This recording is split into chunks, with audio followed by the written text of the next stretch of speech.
नदीम अब द्वार की दूसरी ओर प्रवेश कर चुका था। उसके सामने एक अजीब दुनिया थी, अंधकारमय लेकिन चमकदार। यह महासागर सामान्य नहीं था।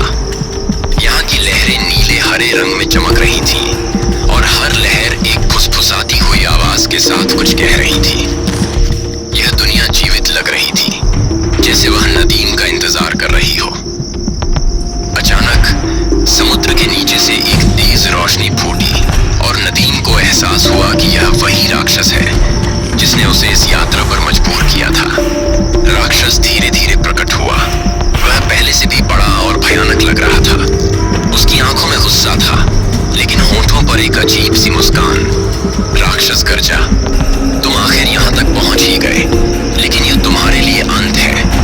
यह पत्थर मेरा है और इसे वापस लेने के लिए मैं किसी भी हद तक जा सकता हूँ। नदीम ने साहस जुटाकर कहा, यह पत्थर सिर्फ तुम्हारा नहीं है, यह उस शक्ति का प्रतीक है जो केवल सही इंसान के पास होनी चाहिए। मैं इसे ऐसे किसी के हाथों में नहीं जाने दूंगा जो इसका गलत इस्तेमाल करे। राक्षस हंसा, तुम समझते क्या हो छोटे बच्चे? यह पत्थर मेरे जीवन की शक्ति है। अगर तुमने इसे मुझे नहीं दिया तो मैं इस महासागर को खत्म कर दूंगा और तुम्हें भी। यह कहते ही राक्षस ने समुद्र की लहरों को नियंत्रित करना शुरू कर दिया।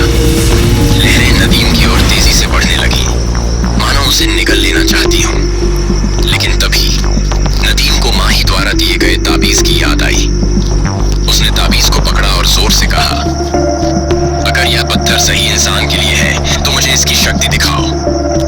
ताबीज से अचानक एक तेज रोशनी निकली और पत्थर के पास से एक हल्की सी गूंज सुनाई दी। आवाज समुद्र के भगवान वशिष्ठ की थी। नदीम, यह तुम्हारी अंतिम परीक्षा है। अगर तुम सही मायने में इस पत्थर के योग्य हो तो तुम्हें राक्षस को हराना होगा, लेकिन इसे केवल अपनी बुद्धि और साहस से करो, न कि क्रोध से। नदीम ने तुरंत योजना बनाई। उसने राक्षस को शांत करने के लिए कहा, अगर यह पत्थर तुम्हारे जीवन की शक्ति है तो मैं इसे तुम्हें दूंगा, लेकिन पहले तुम वादा करो कि तुम समुद्र और यहाँ की हर चीज को नष्ट नहीं करोगे। राक्षस हंसा और कहा, तुम्हें क्या लगता है कि मैं तुम्हारी शर्तें मानूंगा? नदीम ने मुस्कुराते हुए कहा, अगर तुम नहीं मानोगे तो मैं इस पत्थर को तोड़ दूंगा और अगर यह टूट गया तो तुम्हारी शक्ति भी खत्म हो जाएगी। राक्षस अचानक रुक गया। उसकी आंखों में डर झलकने लगा। वह जानता था कि नदीम सचमुच ऐसा कर सकता है। उसने गुस्से में कहा, ठीक है, मैं वादा करता हूँ कि अगर तुम यह पत्थर मुझे दोगे तो मैं किसी को नुकसान नहीं पहुंचाऊंगा।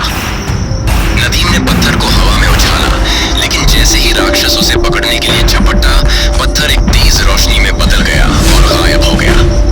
वशिष्ठ की आवाज गूंजी, यह पत्थर अब सही जगह पर है और राक्षस, तुम्हें तुम्हारी लालच की सजा मिलेगी।